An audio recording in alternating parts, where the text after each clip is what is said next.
पीछे मुड़ के तो नहीं देखती, लेकिन पीछे का सब कुछ याद है, क्योंकि वो अगर भूल जाऊंगी तो ये सारा संघर्ष ही बेमायने हो जाएगा। और वो जो हमारा संघर्ष रहा वो मुझे आज भी प्रेरणा देता है कि मैं किस तरह से दूसरों के लिए जो तकलीफ़ें हैं उनको दूर कर सकूं। जब अक्षय का एडमिशन हुआ उस टाइम, जैसा मैंने बताया, इंक्लूसिव एजुकेशन उसकी बात ही नहीं होती थी। तो जब अक्षय 9th क्लास में आया था उस टाइम शायद आप लोग जानते होंगे कि इन बच्चों को children with special need category के अंदर कुछ रिलैक्सेशन मिलते हैं, जैसे सब्जेक्ट को सेलेक्ट करने में, और दूसरे third language exemption plus extra time और स्क्राइब की फैसिलिटी। स्क्राइब मीन्स कि हम आंसर बोलेंगे और कोई स्क्राइब या राइटर उनको लिखेगा। तो ऑटिज्म उस टाइम तक इस कैटेगरी में था ही नहीं, क्योंकि कोई भी बच्चा शायद इस लेवल तक आया ही नहीं हो, या अगर आया भी हो तो उन्हें पता नहीं हो। तो मुझे भी नहीं पता था। मुझे इनके स्कूल की एक टीचर ने बताया, मैडम ऐसा कुछ हमने सुना है। फिर हमने सीबीएसई को, क्योंकि ये सीबीएसई में था, तब हमने सीबीएसई को करस्पॉन्डेंस किया और उनसे रिक्वेस्ट की कि इस तरह से he is a student with autism disability. तो उनका ये कहना था कि हमारे अभी तक तो सीबीएसई में जो ऑटिज्म है उसको कंसिडर नहीं किया, लेकिन हम अपनी कमेटी के अंदर इस आपकी जो कंसर्न है और आपका जो इश्यूज को हम डाल रहे हैं, और अक्षय से ही ऑटिज्म को children with special need category में लिया है। तो वो रास्ते खुले, और यही हमारे सामने चैलेंज। अगर आप पूछे मुझसे कि पीछे मुड़ के, तो पीछे मुड़ के देखने को तो बहुत कुछ है। कॉलेज एडमिशन में भी इसके साथ यही समस्या है। जयपुर के नामी कॉलेजेस ने इसको on the ground of his autism disability मना कर दिया कि हम इसे नहीं रख सकते। और एक जो कॉलेज है, बहुत फेमस कॉलेज है, नाम लेने से कोई फ़ायदा नहीं है, उनकी जो संचालक थे, उन्होंने, जब मैं उनसे मिलने गई, अक्षय भी था, तो उन्होंने इससे इंटरव्यू लिया। और उस इंटरव्यू में कुछ क्वेश्चन पूछे। हमारे बच्चों की कम्युनिकेशन स्किल बहुत अच्छी नहीं होती, इनके पास कुछ सेलेक्टेड एरियाज होते हैं जिनके ऊपर ये बात कर सकते हैं। अगर ऑटिज्म की बात करें तो 60% बच्चे ही बहुत मुश्किल से बोल पाते हैं, 40% की तो स्पीच कभी डेवलप नहीं होती, माँ बाप कभी सुन ही नहीं पाते उनके बच्चों की आवाज़। ठीक है, अक्षय ने बोलना सीखा, उसके लिए हमने बहुत सारे एफर्ट्स किए, लेकिन तब भी इसकी वो नॉलेज जो हम चाहें, आप हम, लेकिन आप हम भी ऐसा शायद इस सारे एरिया की तो नॉलेज नहीं रखते ना। तो उन्होंने जब इससे इंटरव्यू पूछा तो एक क्वेश्चन पूछा गया, अरस्तु कौन था, उनके क्वेश्चन था ये, इसे जवाब नहीं लाएंगे। कारण क्या था कि इसे अरस्तु का जवाब नहीं पता था। पब्लिक एडमिनिस्ट्रेशन में ले रहा था ये एडमिशन। फिर मैंने उनसे ये कहा, मैंने कहा सर इसे अरस्तु तो नहीं पता, पर इसे क्रिकेट का सारा ना ABCD पता है, आप वो पूछ के देखिए इससे, वो शायद आपको भी नहीं पता होगा। तो हर इंसान सॉरी मेरा गला कुछ दिनों से बहुत ख़राब है, तो प्लीज़। तो मतलब मेरे कहने का सिर्फ यही यहाँ पे जो मैंने मेंशन किया है कि हर इंसान की नॉलेज आप इस तरीके से नहीं परख सकते कि वो अरस्तु को जानता है कि नहीं, वो प्लूटो को जानता है कि नहीं, या वो सुनील गावस्कर को जानता है कि नहीं। हर इंसान का एरिया ऑफ इंटरेस्ट अलग होता है। पर हम वही जो हम सुनते आए हैं, रवि सर इस चीज़ के सबसे बड़े गवाह हैं, जब हम बात करते हैं कि हम चाहते हैं कि मछली भी उड़े, मछली तैरे भी, और ऐसे ही जो घोड़ा है वो तैरे भी, उड़े भी, सब कुछ करे। तो हर इंसान का स्पेशलाइजेशन, स्ट्रेंथ और इंटरेस्ट अलग होता है। तो हमारे ऑटिज्म के बारे में जब हम बात करते हैं तो हम इनकी जो यूनिकनेस है उसके बारे में बात करें, वो इनकी स्ट्रेंथ है।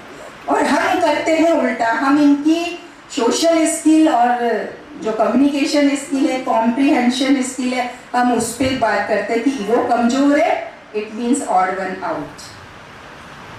बहुत सही कहा आपने कि सब कुछ सबको नहीं पता होता।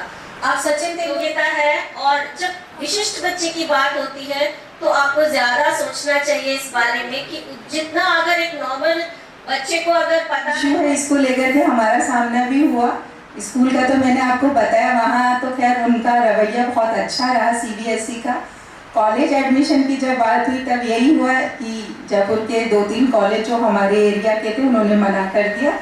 फिर मैंने जो कमिश्नर डिसेबिलिटी होते हैं अपने जो अपने गवर्नमेंट ऑफ इंडिया है, इनके कानून में प्रावधान है कि जिस तरीके से हमारे न्यायालय होते हैं ऐसे ही दिव्यांगों से रिलेटेड जो भी इश्यूज होते हैं उसके लिए कमिश्नर होते हैं हर स्टेट में, और चीफ कमिश्नर होते हैं सेंटर में। तो हमने यहाँ, जब मुझे तब तक थोड़ा बहुत पता चल गया था, रवि सर के सानिध्य में रहे और कई मार्गदर्शन हमें मिले, तो वहाँ पता चला कि कमिश्नर डिसेबिलिटी कोर्ट होती है। तो वहाँ मैंने ये वाला मैटर डाला कि इसको कॉलेज एडमिशन में on the ground of disability मना कर दिया है। तो उन कॉलेजेस के नोटिस इशू है उन दोनों कॉलेजेस को कि आपने इस बच्चे को किस तरीके से मना किया है एडमिशन के लिए। उसके बाद वो दोनों कॉलेज रेडी हो गए अक्षय को एडमिशन देने के लिए, लेकिन फिर हम नहीं गए उस कॉलेज, उन दोनों कॉलेज में हम नहीं गए। फिर जयपुर का एक और कॉलेज था, स्टैनी मेमोरियल कॉलेज, हम वहाँ गए और वहाँ जो प्रिंसिपल थी उन्होंने इसको दिल से एक्सेप्ट किया। और फिर इसने, क्योंकि अगर हमारे स्पेशल बच्चों को वो एनवायरनमेंट प्लस एक्सेप्टेंस मिलती है तो ये इतिहास ही रचते हैं। बहुत बड़े बड़े उदाहरण हमारे सामने हैं। फिर इसने इतिहास रचा। ऑटिज्म में ग्रेजुएशन करने वाला राजस्थान का ये पहला ग्रेजुएट बना 2014 में।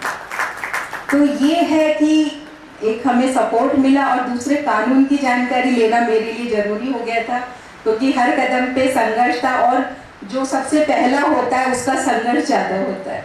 और इसी तरीके से फिर हमारी कॉलेज के बाद फिर ये संघर्ष शुरू हुआ कि हम किस तरह से, अब हम जॉब के लिए क्या करें।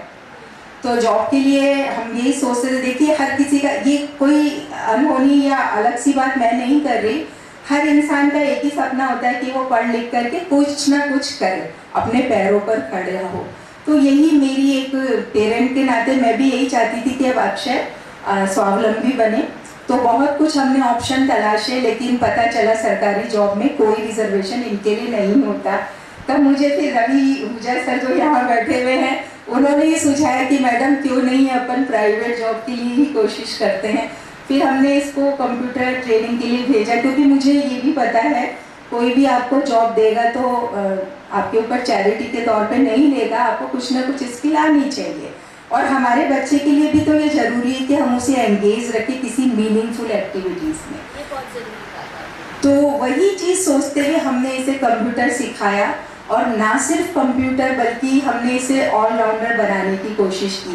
क्योंकि हमारे जो बच्चे होते हैं, देखिए ये सच्चाई है क्योंकि मैं इस फील्ड में काम करती हूँ, और हमारा जो अपनी एक संस्था बनी बाद में, support foundation for autism and development and disabilities, हम लोगों के पास जो पेरेंट्स के कॉल आते हैं, पेरेंट्स मिलते हैं, उनका यही इशू रहता है, मैडम हमारे बच्चे कुछ करना नहीं चाहते, हम परेशान हो गए, बहुत फोर्स करते हैं, हमेशा अगर उनको कुछ कहा जाता है वो इरिटेट होते हैं। तो मैं सबको एक ही बात कहती हूँ, हमारे जो बच्चे पैदाइशी राजा हैं वो कुछ काम नहीं करना चाहते, हमें ही उनको फोर्स करके और मोटिवेट करके उनको काम कराना होगा। और हमें, ये मेरा सभी के लिए एक मंत्र देती हूँ जो मैं, मेरे जीवन का सार है कि अपने बच्चों की गलत जिद के आगे कभी हार मत मानिए। हम उनकी बेहतरी के लिए कर रहे हैं, तो जीत अगर हम कोई अच्छे उद्देश्य के लिए कर रहे हैं, हम उनके सामने सरेंडर ना करें जब तक कि हम उस बच्चे को एक सही दिशा में ना लगा दें। तो वही हमने किया कि जो इसका इंटरेस्ट एरिया था, जैसे म्यूजिक वगैरह, तो वहाँ हमें इसको पुश करना पड़ा। इसे कई बार लालच देते थे कि तेरा अगर तू डांस अच्छा करी, डांस बहुत अच्छा करता था, लेकिन पब्लिक परफॉर्मेंस के नाम पे ये कुछ नहीं करना चाहता था। तो जब इसकी सिस्टर की शादी, में छोटे छोटे उदाहरण से आपको बता रही हूँ कि किस तरह से हमने हासिल किया। जब इसकी सिस्टर की शादी फिक्स हुई तो हमने कहा कि बेटा एक पूरा डायस तेरे लिए करेंगे, तू नाच के बता। तो वहाँ से इसने अपने एक अच्छे डांस की शुरुआत करी कि इसे मोटिवेशन मिला कि मैं इतने सारे लोगों के सामने डांस करूँगा, वहाँ इतने सारे लोग होंगे, मेरी टीचर्स भी होंगी, मेरे फ्रेंड्स भी होंगे। तो इस तरीके से इसको छोटे छोटे स्टेप के जरिए हमने आगे बढ़ाया। और जब इसकी पढ़ाई पूरी होगी तो जो मैं आपको कानून की जब आप बात कर रहे हैं, तो वो पूरा कानून पढ़ा। उस कानून को पढ़ने के बाद यही पता चला कि जितने भी नियम हैं वो सब शारीरिक दिव्यांगों के लिए है। क्यों? क्योंकि जो ये ऑटिज्म या इंटेलेक्चुअल डिसेबिलिटीज़ है, इनके इश्यूज तब तक कंसर्न नहीं किए जाते थे। कुछ डिसेबिलिटी जो विजिबल है और जो अपनी बात कह सकते हैं, तो अपने आप सबका ध्यान जाता है। लेकिन जो इनविजिबल डिसेबिलिटी है, जो अपनी बात नहीं कह पाते, उनकी बात जब तक आप अपनी बात नहीं कहोगे तब तक आपकी बात ऊपर तक नहीं पहुंचेगी। और यही रीज़न रहा कि वो नियम हमारे बच्चों की स्पेसिफिक रिक्वायरमेंट को फुलफिल नहीं करते थे। तब फिर हमारा ये संघर्ष शुरू हुआ कि कानून ये है, नेशनल ट्रस्ट एक्ट 1999 के अंदर ऑटिज्म को एक डिसेबिलिटी मान लिया गया है, तो फिर अब ऑटिज्म को हम वो सारी बेनिफिट्स क्यों नहीं दे रहे जो कि हम फिजिकली चैलेंज को दे रहे हैं। वहाँ से 2011 से ये सारा संघर्ष स्टार्ट हुआ। और अगर बात करें रिप्रेजेंटेशन, बहुत सारी चीज़ें आगे बढ़ी, कई सेमिनार्स भी होती थी और रवि सर भी उनको अटेंड करते थे। ये हमारे मेंटर है रवि सर। तो हमने बहुत Shiva ma'am and Radha sir. The commitment as parents which they've done, and Akshay of course, very person. Hi Akshay. Hi. So, I mean, they're the inspiration. तो ये वो हमारे फील्ड के भीष्म पिता मैं मानती हूँ मैं तो उनको कि इतने सीनियर है, इनका मार्गदर्शन हमेशा रहा। तो वो जो सेमिनार से हमने इनसे सीखा कि किस तरह से हम अपने इश्यूज को आगे बढ़ाए और सही जगह पहुंचाए। फिर एक टीम बनती गई हमारी और उस टीम के जरिए हमें बहुत सारी चीज़ें सीखने और समझने को मिली, आगे बढ़ी। और फिर हम हाई कोर्ट तक पहुंचे इस इशू को लेकर के कि ऑटिज्म को आप बेंचमार्क डिसेबिलिटी में शामिल करिए, क्योंकि वो एक्ट 2011 से अटक रहा था जो अब है RPWD एक्ट 2016 जो 28 दिसंबर को राष्ट्रपति के साइन से पारित हुआ। तो वो 2011 से अटक रहा था किसी न किसी इशू से। और हमारी ये डिमांड, ये सिर्फ मेरा कोई ऐसा नहीं कि पूरे हिंदुस्तान में मेरे बेटे को ऑटिज्म है इसलिए मेरा कंसर्न है, कई पेरेंट्स ऐसे तो जो इन चीज़ों से जूझ रहे थे। तो वो सभी का एक कंसर्न था कि कोई ऐसा एक्ट आए जिसके अंदर ऑटिज्म और इंटेलेक्चुअल डिसेबिलिटीज, मेंटल हेल्थ की भी बात हो। और फाइनली फिर वो जब हमें लगा कि ये चीज़ें बहुत डिले हो रही है, तो हमने यहाँ जो Rajasthan high court Jaipur bench है, यहाँ फिर हमने कई याचिकाएं दायर की। तो जब जज के सामने ये याचिका गई थी पहली ऑटिज्म को इंक्लूड करने की, तो उनका ये कहना था एक्सेप्ट करने से पहले कि जब गवर्नमेंट ऑफ इंडिया ने इस आया नहीं, लेकिन जब अगर ऐसे बच्चे अब धीरे धीरे आगे बढ़ रहे हैं तो सर रास्ता तो खोलना पड़ेगा ना उनके लिए। तब हमारी याचिका स्वीकार की गई और तब वहाँ से हमारे इस चीज़ की फाइट शुरू हुई कोर्ट में। और करीब अगर मैं आपको बताऊँ 12 से 13 याचिकाएं हमें दायर करनी पड़ी अलग अलग वैकेंसीज को लेके। कानून बन गया, उसके बाद केंद्र और राज्य सरकार को नोटिस जारी हुए थे ये दिसंबर नहीं 2016 को अगस्त के महीने में कि आपने ऑटिज्म को अभी तक क्यों नहीं शामिल किया। उसके बाद फिर दिसंबर में नोटिफिकेशन निकल चुका था जिसमें ऑटिज्म बेंचमार्क डिसेबिलिटी बन गई थी। लेकिन आपको सबको पता है कि जो फॉर्म होते हैं आजकल अपन जब अप्लाई करते हैं ऑनलाइन होते हैं, तो उस ऑनलाइन फॉर्म में करेक्शन नहीं किया गया था, उसमें ऑटिज्म अभी भी नहीं था। तो वो हमें ऑफलाइन फॉर्म भरने के लिए वो एक्सेप्ट नहीं होता था हमारा फॉर्म, तो ऑफलाइन फॉर्म भरने के लिए हमें हाई कोर्ट जाना पड़ा। तो 12-13 वैकेंसीज हमने अप्लाई की, हर बार हमें हाई कोर्ट जाना पड़ा। एक कोर्ट केस के लिए आप सोचो कितनी एनर्जी निकलती है, यहाँ 12 से 13 हमें याचिकाएं दायर करनी पड़ी। तो कोर्ट से हमें बहुत कुछ हासिल हुआ। मैं तो ये मानती हूँ कि हमारे मामले में खासतौर पर जब ब्यूरोक्रेसी या एग्जीक्यूटिव नहीं सुनते तो कोर्ट्स हमारे लिए आखिरी सहारा रहता है और वहाँ हमारी असली लड़ाई वहीं से शुरू हुई। और आज एक और नया डेवलपमेंट हुआ है, अक्षय को जब जॉब मिला आज ही इसका कंफर्मेशन हुआ है, तो ऑर्डर मुझे आज दिन में ही मिला। बहुत खुशी की बात है ऐसा एक कि संघर्ष की जो परिणति होनी थी, जो रिजल्ट आना था जिसके लिए आप इतना संघर्ष कर रहे थे, वो दिन आज आया है। अपने हौसले को ये मत बताओ कि आपकी परेशानी कितनी बड़ी है, अपने हौसले को ये मत बताओ कि आपकी परेशानी कितनी बड़ी है, अपनी परेशानी को ये बताओ कि मेरा हौसला कितना बड़ा है। तो वही आपने किया और ये जो कानूनी लड़ाई आपने लड़ी है और 12-13 जगह आपने ये किया है, इसके लिए तो आपको वाकई हम समझ सकते हैं कि एक परेशान हो जाते हैं और आपने कदम कदम पे अपने बच्चे के लिए ये संघर्ष किया है। सलाम है आपके इस संघर्ष को। बहुत एक बार जोरदार तालियों से इस संघर्ष को जरा सम्मान देंगे हम। प्रति आप कितने आशान्वित हैं, आपको क्या देखते हैं वो? जैसे पीछे देखा आपने जो संघर्ष समझ में आया और आज ही आपने ये मुकाम अपने बच्चे ने हासिल किया है, भविष्य के लिए आप कैसे सोचते हैं? मैं ऐसे बहुत पॉजिटिव हूँ हमेशा से ही, क्योंकि उम्मीद पे दुनिया कायम है। अगर आप निराश हो जाएंगे तो कुछ भी नहीं हासिल कर पाएंगे।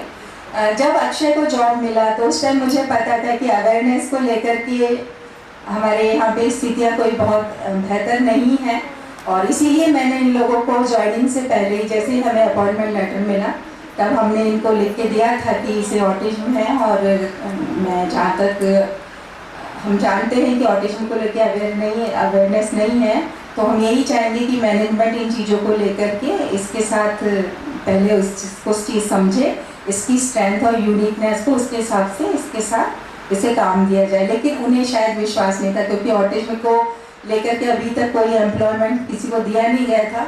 बहुत सारे चैलेंज है सेक्रेटरीट में, ये सेक्रेटरीट में है, बहुत सारे चैलेंजेस है, कई इश्यूज ऐसे हुए जो कि अगर हम सुने तो शायद हमारी रूह कांपे।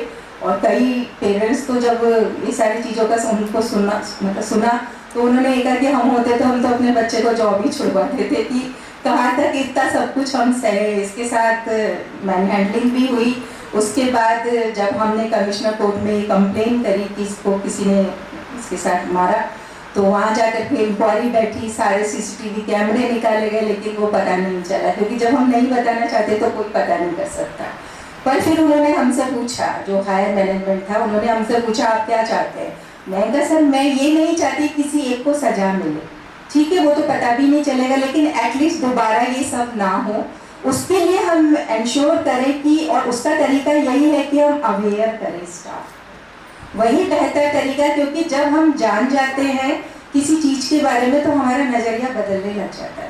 तो उन्होंने हमारे साथ इस चीज़ में हमारे साथ खड़े हुए, और सेक्रेटरीट में हमारे ओरिएंटेशन और सेंसिटाइजेशन प्रोग्राम हुए, और इन लोगों की जो हमारे साथ एक सिंपैथी, या आप ये मान के चलिए पॉजिटिव अप्रोच आई।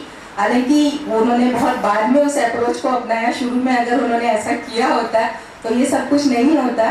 पर खैर उसके बाद लोगों ने जो अपना OTS है, OTS के बारे में आप सब जानते हैं, OTS के अंदर भी इन्होंने एक लेटर भेजा कि जितने भी सेक्रेटरीट कैडर का बैच होंगे उन सबको कंपलसरी होगा ऑटिज्म और इंटेलेक्चुअल इम्पेयरमेंट के बारे में जानना।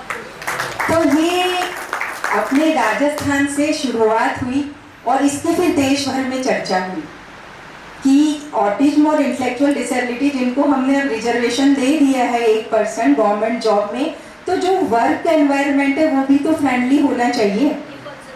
बहुत आप हुआ ये कि गवर्नमेंट ने रिजर्वेशन दे दिया, लेकिन उन्होंने वो जो वर्क फोर्स है उसे नहीं बताया, इवन जो हायर ऑफिशियल्स है उन्हें भी नहीं पता ये क्या होता है। तो आपके घर में अगर कोई मेहमान आ रहा है, आप उसकी रिक्वायरमेंट तो पहले पता करेंगे ना, कि इनको कहीं कोई इशू तो नहीं है, कोई स्लिप डिस्क है तो इन्हें नीचे नहीं बैठना पड़े, क्या चाहिए इन्हें। ऐसे ही अगर आपके यहाँ पे कोई एक ऐसा एम्प्लॉय विद डिसेबिलिटी आ रहा है, तो हमें पता होना चाहिए कि हम इसे कैसे काम में ले सकते हैं, इनके लिए क्या एनवायरनमेंट चाहिए। तो वो सब आपने नहीं किया जो आपको पहले करना चाहिए।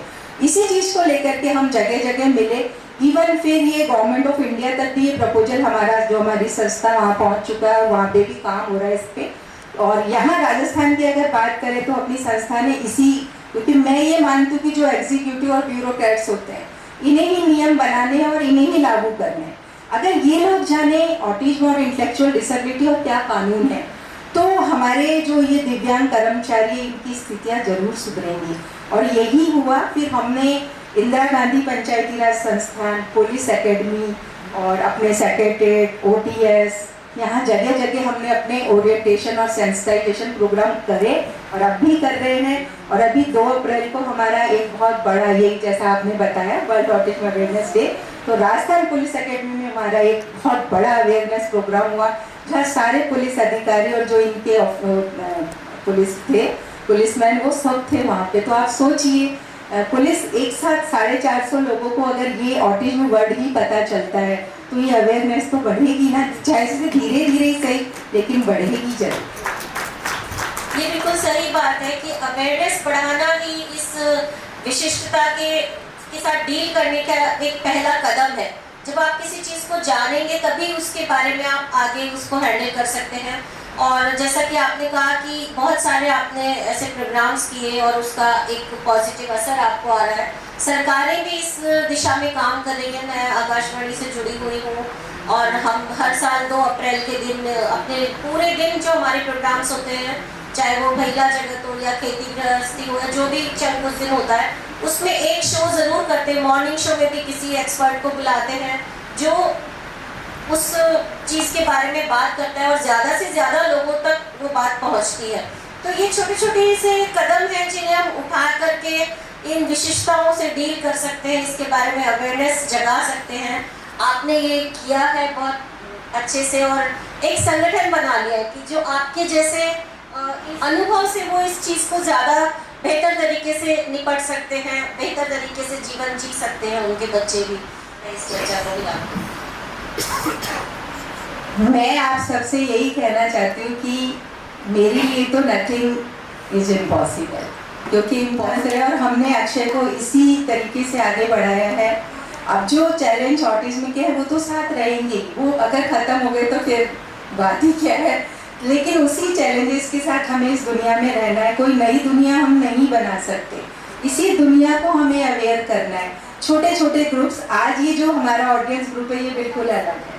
अब तक हमने जो बात करी ब्यूरोक्रेट्स, एग्जीक्यूटिव्स या फिर पेरेंट्स के साथ, पर आप लोगों का ग्रुप एक बुक लवर्स ग्रुप है, तो वो एक अलग ग्रुप है। तो वो भी हमें बहुत अच्छा लग रहा है मुझे, और ये शैलेंद्र जी इसके लिए बधाई के पात्र है कि यहाँ तक भी हमारी ऑटिज्म को लेकर और हमारे चैलेंजेस को लेकर बात पहुँची है।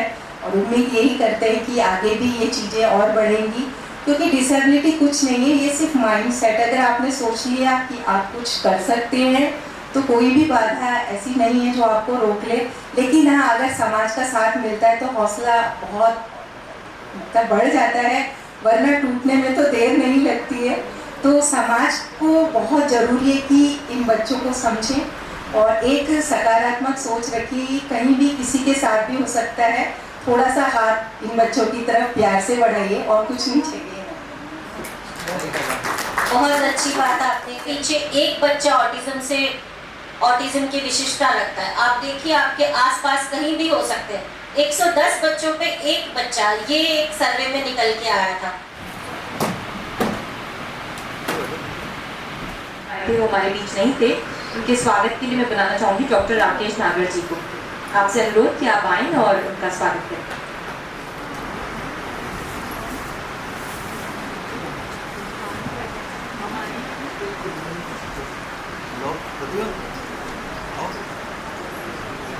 आप भी बैठिए, आप भी बैठिए। और अक्षय जी के फादर नवनीत जी भी हमारे बीच हैं। मेरा अनुरोध माया अमृत सर से कि वो आएं और उनका स्वागत करें।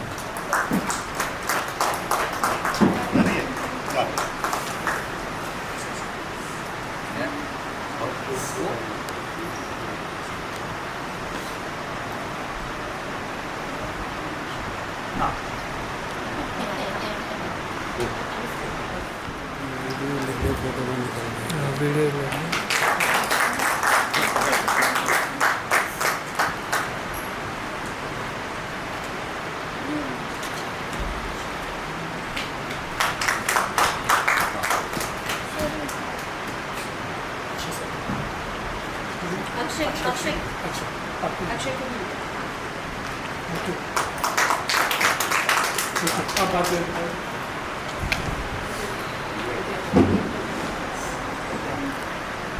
और हो गया है, फिर भी तो छोटी छोटी बातें हैं जो मेरे मन में आ रही थी, मैंने नोट डाउन किए हैं। If it is repetitive then I will decide. इसको अगर कोई चीज़ दोबारा होती है तो हम उसको देख लेंगे।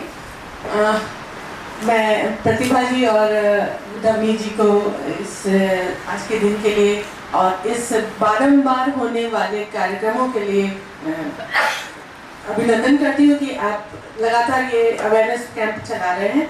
और ये अवेयरनेस कैंप इतने सालों से चल रहा है, उसके बावजूद भी ऑटिज्म के विषय में हमको रिसेंटली पता लगा है। ये एक मुझे लगा कि इस अवेयरनेस कैंप को अभी तो जारी रखना है और यही इन्हीं प्रश्नों के साथ हमें बारंबार चलते ही जाना है। जैसा कि आपने बताया कि 92 में अक्षय बॉर्न हुए थे और 94 के आसपास आप इसको स्कूल में एडमिट कराने के लिए लेके गई थी। तो मैं एक माँ भी हूँ और मैं यूरोकिड में एक टीचर भी रही हूँ, जहाँ पे 2 साल का बच्चा आता है एडमिशन के लिए प्ले ग्रुप में। एंड मैंने उस दौरान ये अनुभव किया कि जो बच्चे होते हैं, हर एक बच्चा विशिष्ट होता है, एक अलग तरीके से होता है, हमको उनको अलग तरीके से हैंडल करना होता है। और उसमें बहुत सारे बच्चे थे जो कभी बोलते ही नहीं थे और महीने 2 महीने के बाद उन्होंने बोलना शुरू किया था।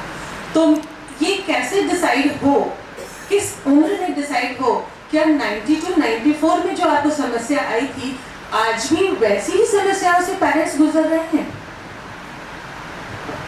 ऑलमोस्ट वही स्थिति है, लेकिन अब मेडिकल जो है वो काफ़ी एडवांस स्थिति में पहुंच चुका है। अब 2 साल के बच्चे का पता चल जाता है, चेकलिस्ट बन चुकी है। ऑटिज्म असेसमेंट स्केल अपने इंडिया ने डेवलप किया है और इसके जरिए एक चेकलिस्ट के जरिए हमें पता चल जाता है। तो अर्ली इंटरवेंशन अब पहले की तुलना में कई गुना ज़्यादा बढ़ चुके हैं। लेकिन सबसे बड़ी बात है कि हम पेरेंट्स उस चीज़ों को समझें। ये नहीं कि कुछ बच्चे देर से बोलते हैं, ये हम मान लेते, ज़्यादातर घरों में यही होता है, कोई नहीं, कुछ बच्चे देर से बोलते, तुम परेशान मत हो। तो आइडेंटिफिकेशन अब पहले की तुलना में ज़्यादा इजी हो चुका है और ज़्यादा अप्रोचेबल हो चुका है। ये आपने बहुत अच्छा बताया कि मेडिकल साइंस ने एक स्केल बनाई है जो कि कम से कम 2 साल के बच्चे के अंदर तो ये चीज़ हम पता लगा सकते हैं, मेडिकली पता लगा सकते हैं। जब एक बेबी बॉर्न होता है, in fact before birth also they do so many test and they come to know about the diseases and the deformity and everything. अभी तक इसका नहीं पता चला है, इसका मतलब अभी तो हम ये भी देख रहे थे कि कुछ जेनेटिक चीज़ें देखी जाती हैं कि फ्यूचर में कभी एट द एज ऑफ 25 और 35 और some fine day you will come to know about this particular disease। तो उसका पहले से एडवांस में ऐसा हो जाता है। इसमें ये चीज़ अभी नहीं है इसकी, यानी कि आपकी बहुत सारी मुहिम जो चली है उसमें अब मेडिकल मुहिम की भी आवश्यकता होती है। क्या आपको ऐसा लगता है कि मेडिकल साइंस के विषय में आप कैसे मुहिम चला सकते हैं? हमारे अब तक जितने भी अवेयरनेस और सेंसिटाइजेशन प्रोग्राम हुए उसमें ज़्यादातर डॉक्टर्स आए हैं और वो डॉक्टर्स बताते हैं कि अर्ली इंटरवेंशन का क्या महत्व है। साथ ही ऐसे कौन से सिम्टम्स हैं जिनको आप नज़रअंदाज ना करें, उनको अगर ध्यान दें तो आपको बहुत पहले ही पता चल जाएगा कि क्या कोई चैलेंज आपके सामने है। और अब बहुत सारी थेरेपीज भी हो चुकी है जो हमारे टाइम तो थी ही नहीं। अब बहुत ऑल्टरनेटिव थेरेपी हैं जिसके अंदर ऑक्यूपेशनल, स्पीच और आयुर्वेदिक, होम्योपैथी तो खैर पहले से ही है। इवन अब जेनेटिक स्टडी भी इसको लेकर के होने लगी है। अब जैसा आपने मुझसे अभी पूछा था, ऑटिज्म को लेकर के ट्रीटमेंट इसलिए अभी तक नहीं हो पाए कि हमें इसका कारण ही नहीं पता। जब कारण पता होता है तब उसके ऊपर शुरू होता है कि अब इस कारण को कैसे दूर करें। तो अभी इसके ऊपर बहुत थॉरली रिसर्च चल रही है। उम्मीद करते हैं आने वाले सालों में बहुत अच्छे डेवलपमेंट होंगे। लेकिन हाँ, अभी एट प्रेजेंट तो यही स्थिति है कि हम अगर अर्ली इंटरवेंशन करें और अर्ली सिम्टम्स जो बच्चों के होते हैं, जैसे आई कांटेक्ट नहीं होना, ये एक मेन सिम्टम है। ऑटिस्टिक जो बच्चे होते हैं वो आँख मिला के बात नहीं करते, दूसरे वो अपनी दुनिया में मगन रहते हैं, सोशलाइज नहीं होना चाहते, घबराते हैं भीड़ में या लोगों से मिलने में, और इनके कुछ अनयूजुअल बिहेवियर हो सकते हैं और स्टीरियोटाइप यानी रिपीटेटिव बिहेवियर। अगर हम ऐसा कहीं देखते हैं तो सतर्क हो जाना चाहिए और जितना जल्दी वो डॉक्टर्स के पास जाए तो डॉक्टर्स हमें कुछ ना कुछ सपोर्ट प्रोवाइड जरूर करेंगे। इसका मतलब आप बता रही हैं कि इसमें साइकोलॉजिकल टेस्ट वगैरह जो है उसको इन्वेस्टिगेट करना होगा, उसको इन्वेंशन करना होगा, उसकी डिस्कवरी करनी होगी और उस माध्यम से इस जो विशिष्टता है, एबिलिटी है, उसके विषय में हमको पता चलेगा। आपने शिवानी प्रश्न कर रही थी तो आपने बताया कि एक समय में आपको पता लगा कि it is not treatable, there is no treatment about it, but it is manageable. मैं कल्पना नहीं कर सकती हूँ कि ये मैनेजेबल कैसे डिसाइड किया आपने? कुछ चीज़ें जिनको हम ठीक नहीं कर सकते लेकिन हम उनको सुधार तो सकते हैं, यही मैनेजमेंट है। ऑटिज्म में ये है कि ये ब्रेन का स्ट्रक्चर ही हमारा ऐसा है। मेरे पास हालांकि यहाँ पे मैंने भेजा भी था, अभी हम शायद नहीं चला पाए। तो ऑटिज्म में ब्रेन स्ट्रक्चर ही व्यक्ति का ऐसा होता है कि वो जो एनवायरनमेंट से सूचनाएं लेता है तो उसको किस तरीके से परसीव करता है, कैसे उसको ग्रहण करके उसको समझ करके और फिर अपने सेंसेस के जरिए उनको बाहर सूचनाएं ग्रहण जो कर रहे हैं उनको कैसे डिलीवर करते हैं, वो हम कैसे डिलीवर करते हैं, या तो अपने बिहेवियर के जरिए या स्पीच के जरिए। तो यहाँ हमारे ब्रेन का स्ट्रक्चर ऐसा ही है कि हम ऑटिज्म के जरिए जो भी हमारे सेंसरी ओवरलोड्स हैं उनका सामना करते हुए हम जी रहे हैं। अब इसे आप मैनेज कैसे कर सकते हैं कि हम, जैसा मैंने पहले इसके साथ बताया था शिवानी जी के साथ, कि हम खुद अगर सीख लेते हैं कि हम कैसे इन बच्चों को मैनेज करें तो चीज़ें आसान हो जाती हैं। अब जैसे आपने कोई कंप्यूटर के लिए, आप कंप्यूटर पर बैठे हैं लेकिन आपको कंप्यूटर को किस तरीके से चलाना है वही नहीं आता है, तो चीज़ें तो कैओस होना तो बिल्कुल लाजमी है। तो वही स्थिति यह है कि अगर हम किसी बच्चे के साथ काम कर रहे हैं जिसे कोई चुनौती है, तो हमें खुद को तो पता हो कि हम इस चुनौती को कैसे इजीली हैंडल कर सकते हैं। जहाँ हमने ट्रेनिंग ली वहाँ चीज़ें आसान हो जाती हैं। सच में मैं कल्पना कर सकती हूँ कि वो ट्रेनिंग कैसी रही होगी। कल मैं एक साइकोलॉजिस्ट से बात कर रही थी, जोधपुर में पोस्टेड है वो अभी, तो उन्होंने बताया कि वो जब वो काउंसलिंग की पोस्ट के लिए एक संस्था में गई थी तो वहाँ पता चला कि जोधपुर में बहुत सारे काउंसलर्स हैं, लेकिन जब परिस्थिति सामने खड़ी होती है, केस सामने खड़ा होता है, तो वो कभी भी जो काउंसलर्स जो हैं up to the mark fit नहीं होती हैं। तो आप एक काउंसलर हैं, आपने वो ट्रेनिंग ली है, how do you find yourself since we are talking about Akshay and you and पूरा समय जो मेरे पास मटेरियल आया वो भी, और पूरा समय हम ये देख रहे हैं कि we are talking about only Akshay and Pratibha, तो यहाँ पे बहुत सारे और काउंसलर्स हैं, कितने हैं, क्या वो जो मांग है उसके अनुसार पूरी, क्योंकि हमारे यहाँ तो डॉक्टर्स भी पूरे नहीं, टीचर्स भी पूरे नहीं है, तो काउंसलर्स के, तो उनकी कितनी संख्या है, कहाँ कहाँ है, क्या इजीली अवेलेबल है, इजीली नहीं है, तो क्या स्थिति है? बहुत ही रेलेवेंट क्वेश्चन है। सच में पेरेंट्स दे आर स्ट्रगलिंग कि वो सही जगह मिल पाए उन्हें जहाँ उन्हें एक हेल्प मिले, लेकिन अब चीज़ें धीरे धीरे चेंज हो रही हैं। एक सिर्फ प्रोफेशनल डिग्री लेने से आपको कभी भी मैनेजमेंट आ जाए ये ज़रूरी नहीं है। आपको उसके साथ एक तो प्रैक्टिकल एक्सपीरियंस बहुत ज़रूरी है। तो यहाँ कुछ ऐसे सिंसियर मैंने देखे हैं धीरे धीरे। एक तो हमारे यहाँ अभी अभी आई हैं स्पेशल एजुकेटर जो केंद्रीय विद्यालय में, तो कुछ ऐसी टीम बनती जा रही है धीरे धीरे हमारे जयपुर में भी, जो बहुत डेडिकेटेड है इन चीज़ों को लेकर के। जब हम बात करते हैं ऑटिज्म या इंटेलेक्चुअल डिसेबिलिटी की, तो यहाँ पेशेंस बहुत बहुत बहुत ही ज़्यादा चाहिए और इन्हें समझना बहुत चाहिए, क्योंकि ये आपको अपने बातों से नहीं समझाएंगे, तो आपको इनकी आँखें, इनके इशारे, इनकी बॉडी मूवमेंट से समझना होता है। तो वो एक स्किलफुल, जब तक कोई व्यक्ति इस प्रोफेशन को प्रोफेशन नहीं अपना चैलेंज मान करके नहीं आगे बढ़ेगा, वो डेडिकेशन के साथ इन बच्चों के साथ काम नहीं कर पाएगा। लेकिन अब हमारे जयपुर में ये चीज़ें बढ़ रही हैं, बहुत सारी थेरेपी भी हैं जो अब धीरे धीरे एक्सपोज हो रही हैं कि किस तरह से इनका फ़ायदा होता है। जो अपने कन्वेंशनल थेरेपीज है उसके अलग, जो मैंने अपने अनुभव से देखा, म्यूज़िक बहुत बढ़िया थेरेपी है हमारे बच्चों के लिए।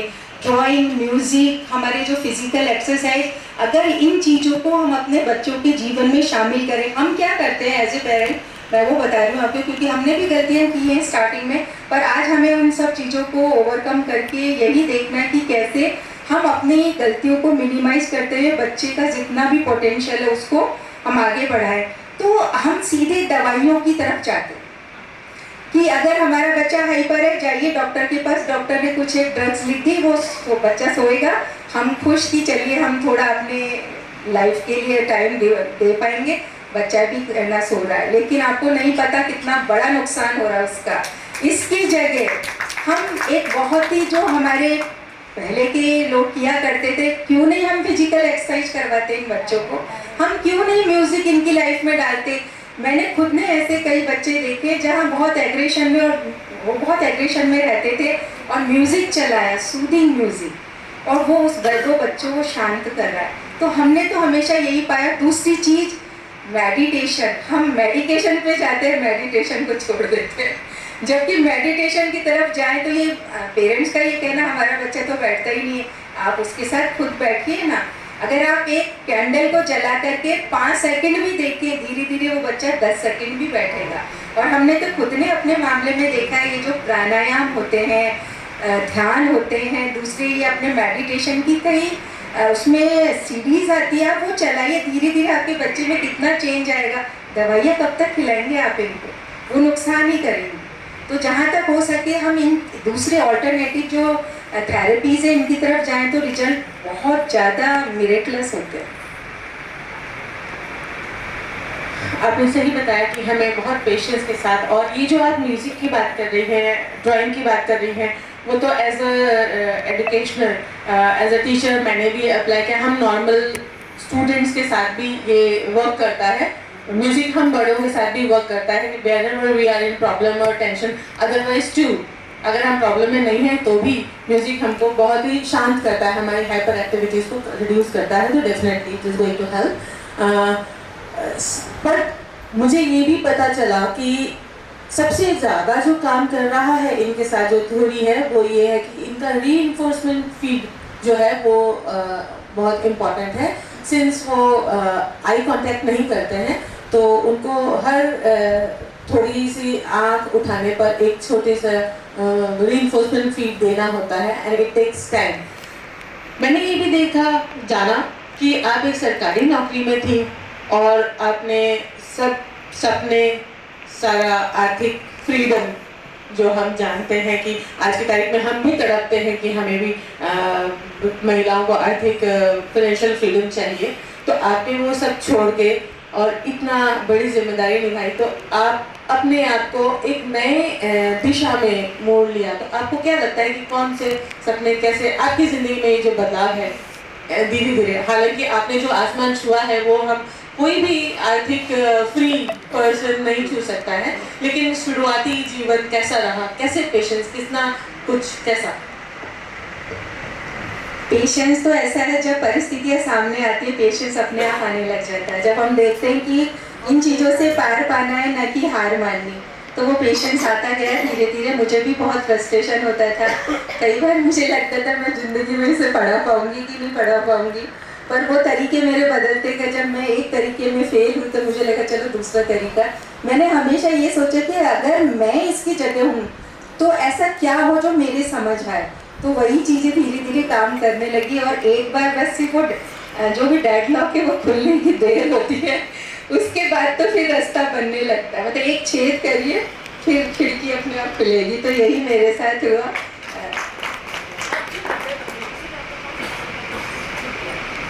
देखिए, जो आपने मुझसे अभी प्रश्न पूछा है ना, ये बहुत ही सार्थक क्वेश्चन है। क्या कोई भी पेरेंट ये प्लान करता है कि उसके बच्चे को कोई भी चैलेंज हो जब वो पैदा हो? कोई भी नहीं करता। पर अब जो है बच्चा आपके सामने जिसको चैलेंज है, तो अब आप क्या करोगे? तो वही जो दो तरीके होते हैं उसमें से दूसरा तरीका ही ज़्यादा मुझे अच्छा लगता है कि हिम्मत करिए और आगे बढ़िए, धीरे धीरे लोग अपने साथ हो जाते हैं। और हमने क्या कभी ये सोचा था कि अक्षय को राष्ट्रीय पुरस्कार मिलेगा, कभी इसे रोल मॉडल के रूप में पूरे देश भर में ख्याति मिलेगी। हम तो उस टाइम छोटी छोटी चीज़ों के लिए स्ट्रगल कर रहे थे, पर वो चीज़ें धीरे धीरे हासिल हुई, क्योंकि मेरे गोल हमेशा छोटे छोटे रहे, एकदम आसमान की तरफ नहीं देखा, छोटे छोटे रहे तो धीरे धीरे ऊपर पहुँचते गए। तो वही है, पेशेंस तो अपने आप वक्त के साथ आता ही जाता है। और दूसरे बहुत अच्छे अच्छे लोग भी इस दुनिया में हैं जो फॉर्चुनेटली हमें मिले। बहुत सारे ऐसे लोग होते हैं जो आपको तोड़ते भी हैं, लेकिन कुछ ऐसे लोग हैं जो कि आपके लिए एक सपोर्ट सिस्टम बनते हैं, और लगता है शायद भगवान ने उन्हें आपके लिए ही भेजा है। और मैं बहुत फॉर्चुनेट रही कि ऐसे लोग मुझे मिले। बहुत खूब। मैं जब देख रही थी कि अक्षय ने एकदम नॉर्मल स्कूल में पढ़ाई की है और एट द राइट एज उसने 10th क्लास किया, और एट द राइट कॉलेज उसने नॉर्मल स्कूल में नॉर्मल कॉलेज नॉर्मल बच्चों के साथ उसने एकेडमिक एक्सलेशन पाया, और आज वो एक जॉब में है।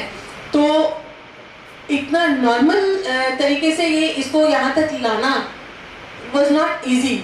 क्या क्या छोटी छोटी समस्याएं आई, और आपने तो एक नॉर्मल स्टूडेंट कितना अच्छा स्कोर करता है उससे आगे स्कोर किया है, तो वो कौन से स्पेशल तरीके थे जो कि आपने लगाए, कैसे उसने वो स्टडीज़ किया, या इसमें कुछ सरकारी जो नियम थे, कायदे थे कि उसका रिबेट मिला और उसका भी इसमें यूजेस हुए?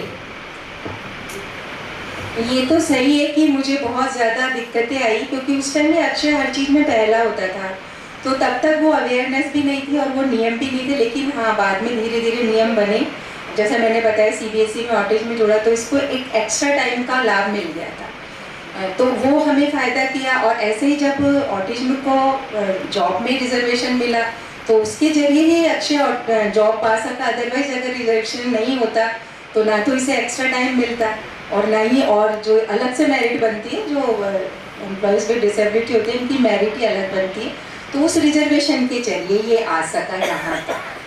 तो सरकार अगर ये सारी चीज़ें नहीं देती तो नॉर्मल के साथ compete करना मुश्किल तो है ही। पर अभी भी स्थितियाँ ऐसी है कि जिस तरीके से इसने कॉम्पिटिटिव एग्ज़ाम पास किया वो अपने आप में एक बहुत बड़ी कहानी है।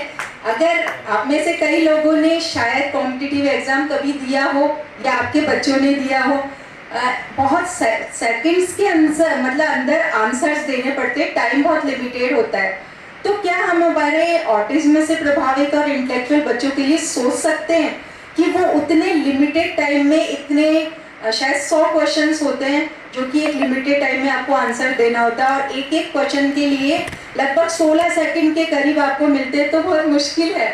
और ये सब मुझे इसलिए पता है कि जब मुझे इसको कॉम्पिटिटिव एग्ज़ाम दिलाना था, जब पता चला कि रिजर्वेशन इनको मिल रहा है, तो मैंने पेपर्स देखना शुरू किया कॉम्पिटिटिव एग्ज़ाम के, तो मैं तो खुद बहुत परेशान हो गई थी ये कैसे कराऊँ इसे। फिर हमने एक इंस्टीट्यूट ज्वाइन किया, वहाँ पहले मैंने ज्वाइन किया, मैंने खुद ने उनसे पढ़ा सीखा, फिर इसे उस चीज़ को पढ़ा। तो ये चीज़ें सरकार को समझना बहुत ज़रूरी है। उसके बाद मैंने ये चीज़ें रिटर्न में भी दी और कई मीटिंग्स में ये बात उठाई कि फिजिकली चैलेंज को अगर आप लोग जानते हो तो उनको टाइप वगैरह टेस्ट में एग्जाम्शन मिलता है, क्योंकि फिजिकल उनके साथ जो भी समस्या है टाइप नहीं कर सकते, तो उनकी स्पेसिफिक रिक्वायरमेंट देखी ना सरकार ने। ऐसे ही हमारे बच्चे क्योंकि फिजिकली दे आर फिट तो वो टाइप कर सकते हैं, लेकिन उनके लिए ज़्यादा चैलेंजिंग एरिया क्या है, कम्युनिकेशन स्किल है। और ये जो डिसाइडेड टाइम है कि साहब 1 घंटे में आपको इतने क्वेश्चन, वो नहीं कर पाएंगे, तो उनको आप प्रैक्टिकल नॉलेज उनकी परखिए रादर देन ये जो आप थ्योरेटिकल परख रहे हैं। तो ये चेंजेस मुझे लगता है बहुत ज़रूरी है। अब हमारे बच्चों को जब रिजर्वेशन दिया तो उनकी स्पेसिफिक रिक्वायरमेंट को कंसीडर करते हुए चेंजेस आने चाहिए। इसमें तो कर लिया, लेकिन आगे बच्चों के लिए बहुत दिक्कत है। बहुत अच्छा मैम, इसका मतलब ये हुआ कि आपने हर मुकाम पे, हर एक स्टेप पे लड़ा है और सारे नियम कानून आज जो ऑटिज्म बच्चे हैं, ऑटिस्टिक बच्चे हैं, उनके लिए राह आसान बनाएंगे, वो नियम कानून आपने बनवाए हैं। बहुत बहुत सैल्यूट आपको। हम चलते हैं नवनीत जी के पास। नवनीत जी, एक बार मुझे पता चला कि प्रतिभा जी आपको और अक्षय को छोड़कर मध्य प्रदेश यूनिवर्सिटी, कौन सी यूनिवर्सिटी चले गए थे आप ट्रेनिंग लेने के लिए? सागर, है ना, सागर गई थी। तो वो जो समय था, ये मतलब एक माँ अपने बच्चे को छोड़कर जाती है, तो वो हम लोग भी कि तुम कैसे छोड़ के चले गई, तो इनका छोड़ के जाना कैसा था, क्या अरेंजमेंट था उस वक्त?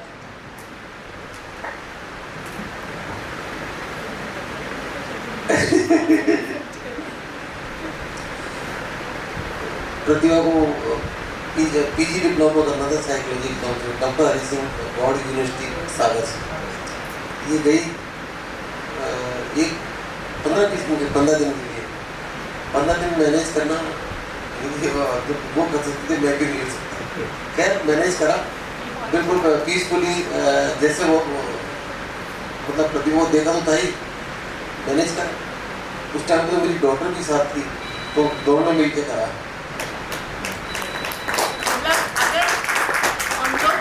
बाहर जाते थे पीछे संभाला जा सकता है, ये एग्जाम्पल है ना। आप लोग बहाने मत किया कीजिए, अपने बच्चे को जाने दिया कीजिए।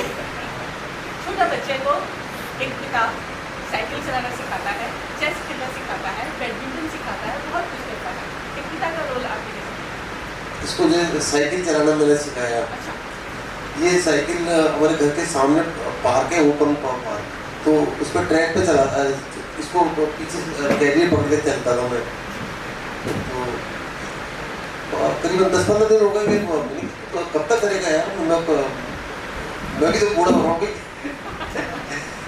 ये बात है सन 2000 की, 23 साल पहले। तो फिर एक दिन मतलब मैं इसको साइकिल में धक्का देते बिना मतलब हाथ ढीला छोड़ा और फिर ये तो साइकिल लेके चला गया।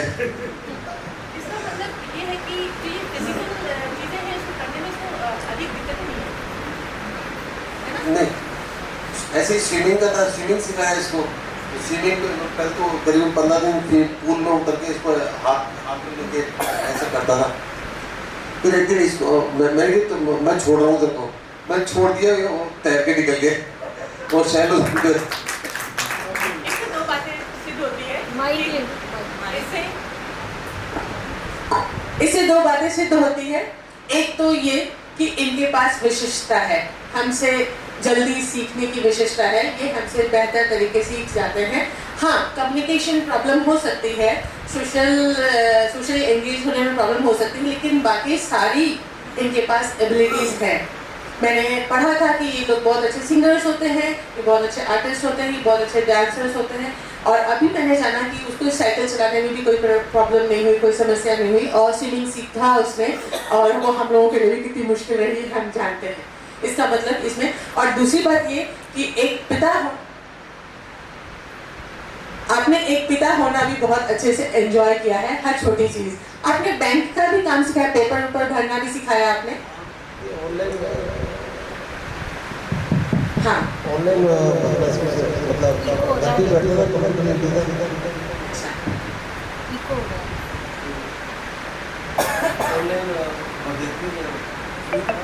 वो नहीं चल रहा है, वो नहीं चल रहा है, कोई बात नहीं। हाँ,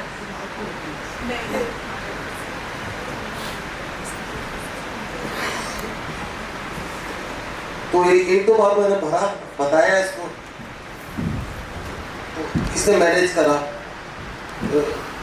लेकिन मुझे मालूम था कि कोई गलती हो गई थी, बहुत मतलब हाईली पेड होगा, तो फिर हमने इसके फॉर्म को मैं ही भर देता। इतने सारे अवार्ड कि आप लोग काउंट भी नहीं कर पाए होंगे। मुझे तो आज तक 3 ही अवार्ड मिले और आप इतने सारे अवार्ड जीते। We are proud of you Akshay. और ये बहुत अच्छी बात है कि जो टीचर्स आपसे बात करना चाह रही हैं, आप उससे बहुत अच्छे से बात करते हैं, बाकी की कोई चिंता नहीं है ना? Good good. और आपको फेवरेट टीम कौन सी बताई आपने?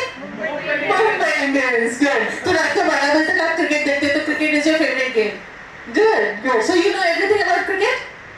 या हाँ, हाँ, मैं तो है ना आईपीएल क्रिकेट मैचेस की क्रिकेट की न्यूज़ पता है, कमेंट्री जानता हूँ, और वर्ल्ड कप भी अच्छा लगता है, वर्ल्ड कप की कमेंट्री जानता हूँ, वर्ल्ड कप की।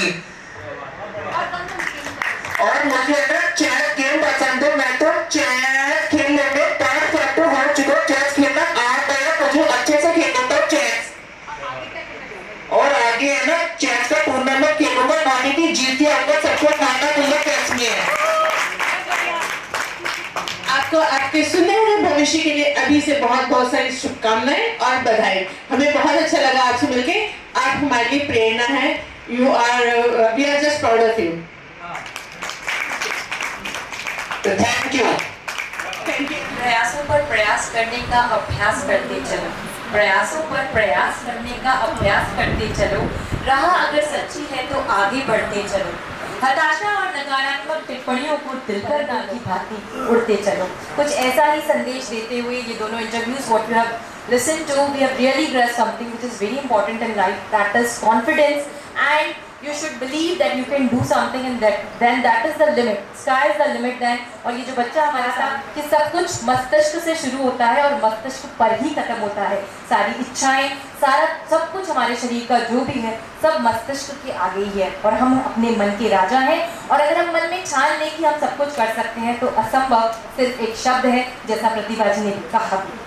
इन्हीं सब बातों का सार जो हमारे से बैठकर इस बात पर ईर्ष्या करते हैं कि वो मुझसे ऐसा या वो मुझसे ऐसा, इसने ऐसा बोला, उसने वैसा बोला, जीवन में छोटी छोटी चीज़ों पर हम चिंताएं व्यक्त करते हैं। जब इस तरह से अथाह समुद्र जिसमें समस्याएं हमारे सामने होती है तो हमारे पास चुनने का विकल्प नहीं होता, और जब चुनने का विकल्प नहीं होता तो जो प्रतिभा जी ने कहा, आप गिव अप नहीं करते, आप त्यागते नहीं हैं, क्योंकि आपको लगता है कि आप गिव अप कर नहीं सकते, आपको आगे निकलना होगा। कुछ ऐसा ही संदेश देता हुआ आज का ये साक्षात्कार, और बच्चे ने जिस तरीके से आपको अपनी बातों के साथ लाया, तो मुझे जो वाकई में लगा, अभी बच्चा है भी नहीं हमारे बीच, देखिए कहीं ना कहीं सच्ची में संप्रेषण जो है, कम्युनिकेशन जो है, वो एक बाधा है। हमें कुछ वाकई में करना होगा।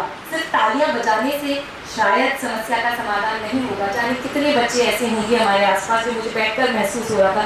We really have to think about it as what can we do as audience, how can we change the society, how can we introduce some kind of positive change in the society so that there should not be this stereotyping। ये बच्चा, ये जो शब्द आपसे बिल्कुल agree करेंगे कि ये कहना शब्दों में बहुत आसान है, लेकिन आत्मसात करना और आत्मसार करना बहुत ही मुश्किल है। तो जीवन में जब आप उतारेंगे, इनके लिए कुछ करेंगे, तो मानिए आपको जो जिस रूप में जन्म दिया है भगवान ने, जो कुछ आप कर पा रहे हैं, वो आपका मानव होना सार्थक हो जाएगा। वो लहू आपका जो बह रहा है आपके शरीर में, जैसा शैलेश जी ने कहा भी था, वो सार्थक हो जाएगा। और अब मैं आपके बीच में बुलाना चाहूँगी डॉक्टर राकेश नागर जी को। Is doctor, so let us listen to what he has got to say. Doctor Rakesh Nagar ji. के लिए आया था हमारे पास। अच्छा, पहले अपने बारे में बता दूँ, मैं राकेश नागर, एसोसिएट प्रोफेसर बाल रोग विभाग, राष्ट्रीय आयुर्वेद संस्थान जोरावटी के जयपुर में हूँ। और हमारे पास ओपीडी में काफ़ी बच्चे आते रहते हैं, जिसमें ऑटिज्म वाले, ADHD वाले, और आपने शायद सुना हो DMD और सेरेब्रल पाल्सी। तो उसमें ADHD और ऑटिज्म बहुत डिफिकल्ट होते हैं, क्योंकि हम उनसे कम्युनिकेट नहीं कर पाते। और कई बार जैसे पेशेंट्स के पेरेंट्स की काउंसलिंग करनी होती है, उसमें है ना कि आपके पास CP वाले बच्चे हैं, ADHD वाले बच्चे हैं और ऑटिज्म वाले बच्चे रहेंगे, लेकिन हम लोगों को प्रॉब्लम तब आती है जहाँ डिजीज क्योरेबल नहीं है और लाइफ स्पैन भी बहुत लंबा नहीं है, आप उनके लिए कुछ नहीं कर सकते। जैसे कि DMD मस्कुलर डिस्ट्रॉफी होती है, उसमें स्टार्टिंग में मेनली ये मेल्स में होती है, फीमेल्स में बहुत रेयरली होता है, मेल्स में होती है, और 2 या 3 साल की एज से ये स्टार्ट होता है। और मैक्सिमम प्रॉपर मैनेजमेंट ना हो तो 2 to 3 ईयर्स के बाद में बच्चा बेड रिटर्न हो जाता है, और लिम्फ से स्टार्ट होता है, मतलब पहले चलने में प्रॉब्लम होने लगती है, देन बेड रिटर्न हो जाता है। ये भी है कि एग्जाम आने वाले हैं, बच्चों को संतुष्टि सिरप लाना चालू कर दो। तो इस तरह के कुछ बहुत सारी मेडिसिन हैं जो हम ओरली प्लान करते हैं, साथ में इनके सम्मान के लिए रवि हुजा सर और माया मृत जी भी मंच पर सम्मान पाने वाले और सम्मान देने वाले दोनों ही जो हैं, वे हस्तियां अपने आप में जो है एक सशक्त हस्ताक्षर हैं हमारे लिए, और सबसे बड़ा हथियार भी है। मुस्कान के साथ आप हर जंग जीत सकते हैं।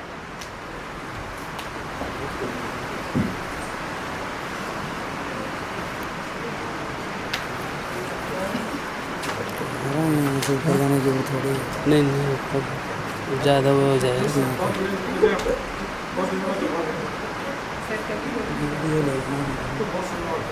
मैं तो वीडियो ले रहा हूँ, ये थोड़ी आ रहा टेबल नहीं तो बैन से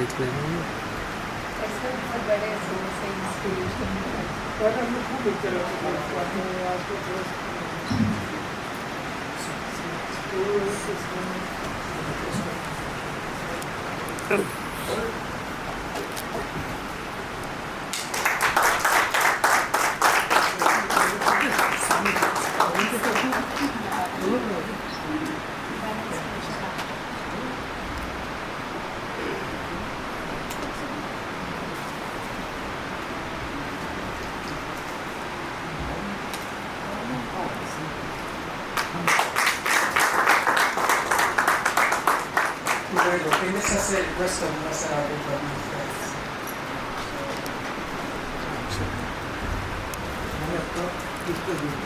हमारे जयपुर फ्लावर्स क्लब है, और खुशी की बात यह है कि इसको हिंदुस्तान का सबसे बड़ा और सबसे सक्रिय बुक रीडिंग क्लब में इसकी गिनती होती है और इसको अभी लास्ट मंथ ही ऑल ओवर इंडिया की तरफ से बेस्ट क्लब लीडर्स क्लब का अवार्ड मिला है। और हम खुशनसीब हैं, हमारे साथ में जो उनके संस्थापक सदस्य हैं, मेरे लिए तो चलती फिरती गूगल और उसकी डिक्शनरी के बाद पहले इनका नंबर आता है, रवि हुड्डा सर का। आप इनके बारे में जितना जानेंगे आपको लगेगा कि ये मैं एक सागर में से केवल एक बूंद के बारे में जानता हूँ। तो ये से ब्रिलियंट मैन सर हमारे जितने सोबर और लोगिन सर के बारे में जो कहें, मतलब अपनी बात को एक शब्द दो शब्द में ख़त्म करेंगे। और हमारे जो ग्रुप है उसको सबसे ज़्यादा सक्रिय रखने में सर की भागीदारी रहती है और डेली मतलब ऐसे कुछ एक्टिविटीज़ कराते रहते हैं, लेकिन बातचीत में थोड़ा ये रिजर्व रहते हैं, ये इनकी हैबिट है, तो टेक इट एज ग्रांटेड। पर मैं सर से निवेदन करूंगा कि आप नवनीत सर को सर स्वागत कीजिए उनको।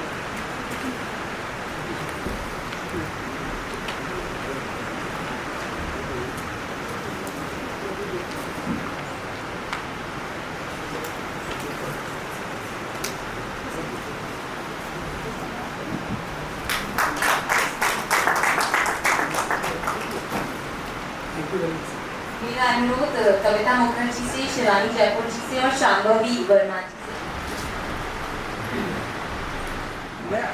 हमारी ये जो दो ब्रिलियंट लेडीज हैं, ये अपने आप में बहुत बड़े बड़े नाम हैं इनके। और मतलब साहित्यिक जो जयपुर में जो सक्रिय लोग रहते हैं, कल ही आपके जो गूगल प्राइज विनर हैं गीतांजलि श्री मैडम, जिनको अभी रेत समाधि के लिए उनके ट्रांसलेशन को मिला है वैसे मैं कहूँगा, लेकिन वो अभी जयपुर पधारी हुई थी और उसके बाद में उनके हाथों जो कहानी लेखन और जो विधा है उसके अंदर ऑटिस्टिक बच्चों की माओदार वो हैदराबाद की लेडीज़ है। They wrote about the book about those childrens who are unable to express themselves by any mode, they are unable to speak. So they are non-speaking autistic people, and but they are saying that it is not necessary that if they cannot speak, they cannot understand your voices, it doesn't mean that they cannot do anything.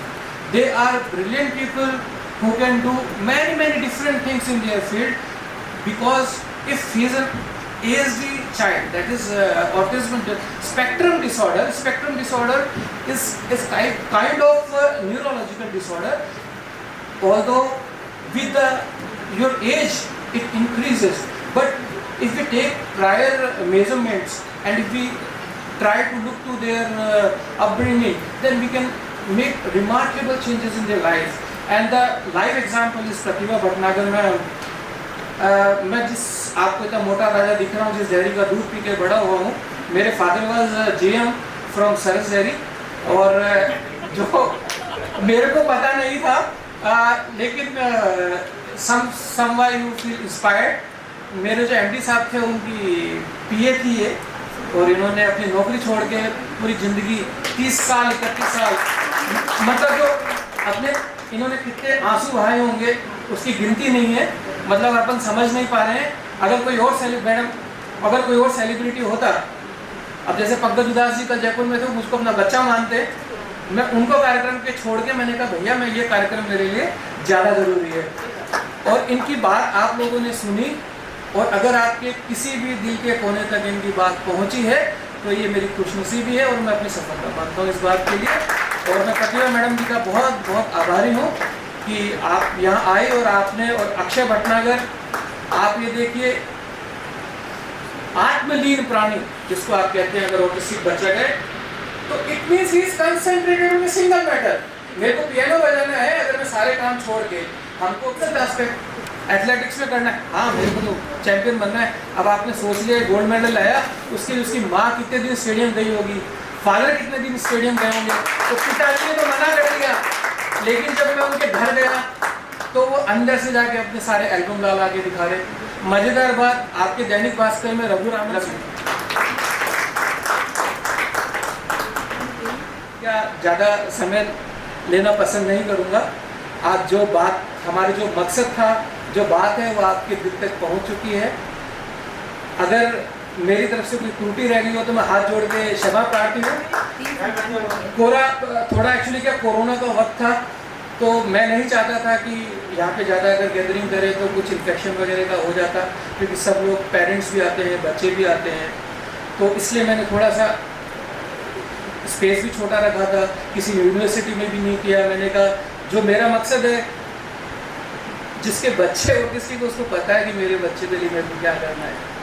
ये तो मैं हूँ, मेरे को नहीं पता कि मेरे को इसके साथ कैसे बिहेव करना है, और हम जैसे सामान्य लोगों को कैसे बिहेव करना चाहिए, कैसे अपने आप को इनके अनुरूप ढालना चाहिए, कैसे बर्ताव करना चाहिए।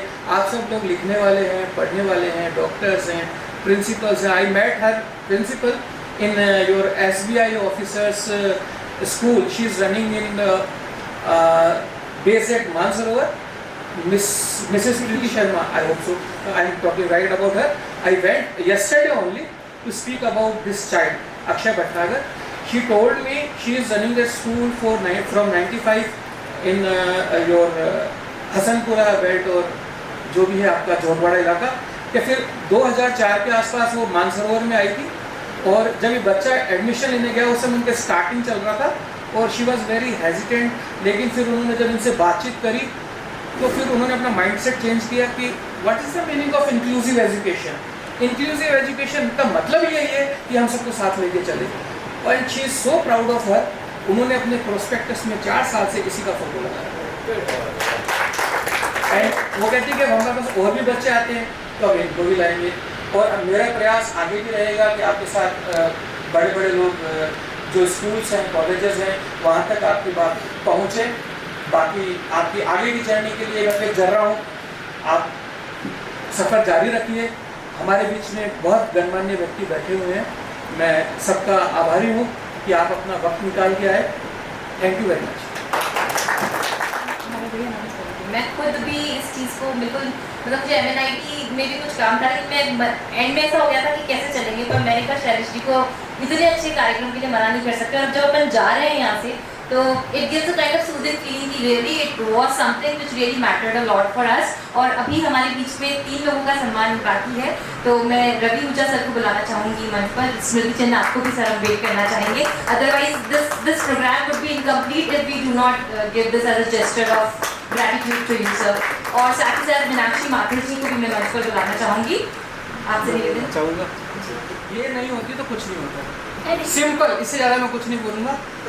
2 आदमी मेरी बैकबोन है, एक वो डिवाइन सोल के हमारे रमेश जी बैठे हुए हैं, और एक ये हैं कदम कदम पे, मतलब कहते हैं ना साथ पीछा नहीं छोड़ते।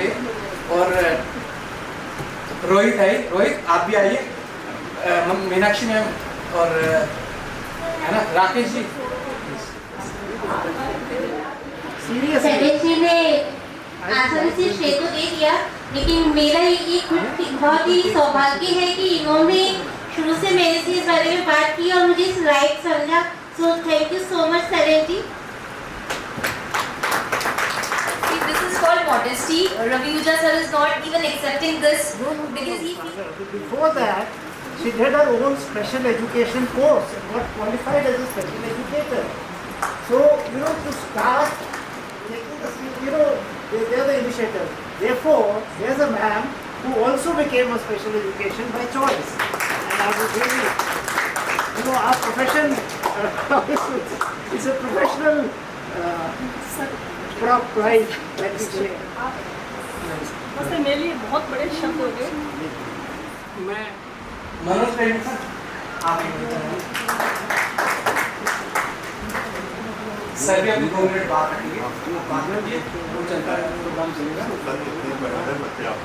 नमस्कार दोस्तों, मैं आपका दोस्त, आपका हम सफर मनोज अरोड़ा, आप सभी का स्वागत है। आप यहाँ आए, आपने मैडम को सुना, और जैसे कहते हैं कि माँ भगवान का रूप होती है, तो आज मेरे सामने साक्षात ये भगवान को देख दिया, समझ लीजिए तो भगवान यही होता है, माँ का रूप, माँ जो होती है।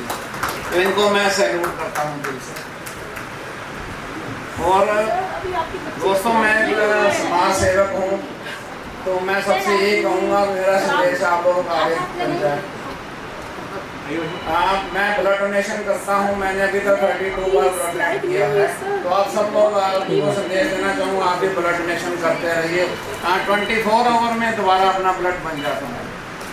और दूसरा मैं ये कहूँगा, आप सभी लोगों से एक रिक्वेस्ट है, जैसे जो मेरा जो प्रोजेक्ट चल रहा है, जैसे जो रोड पे भिखारी घूम रहे हैं उनको पैसे मत दीजिए प्लीज़। पैसे देने से वो गलत दिशा में जाते हैं और सबका नुकसान होता है, उनको खाना दीजिए। और दूसरा जैसे स्कूल में मैं देखता हूँ, भी जाता हूँ, बच्चे जो आज बिना हेलमेट के स्कूल में आ रहे हैं। अभी ये सेफ्टी सप्ताह भी चल रहा है गवर्नमेंट की तरफ से, तो अपने बच्चों को प्लीज़ हेलमेट लगा के भेजिए। मैं मैडम स्कूल की मैडम भी कल देखा, मैंने बिना हेलमेट के जाती मैंने उसका शूट किया। तो आपसे रिक्वेस्ट है, प्लीज़ आप सब लोग हेलमेट लगाइए और बच्चों को भी हेलमेट लगा के भेजिए। जय हिंद, जय भारत।